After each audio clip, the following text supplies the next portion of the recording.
Bàsicament això naix de la iniciativa de la Fundació Trinidad Alfonso i de la Conselleria, i el que pretenem és impulsar, i enguany el títol encara ho marca més, el lema Hàbits de vida saludables.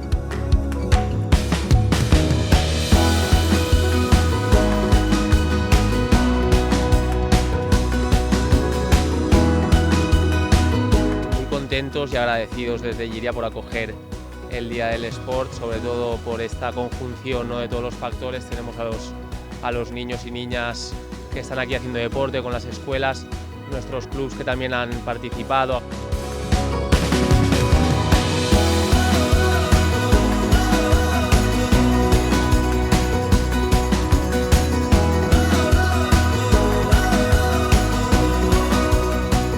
La verdad es que es un proyecto que ha crecido poquito a poco, pero de forma muy sólida.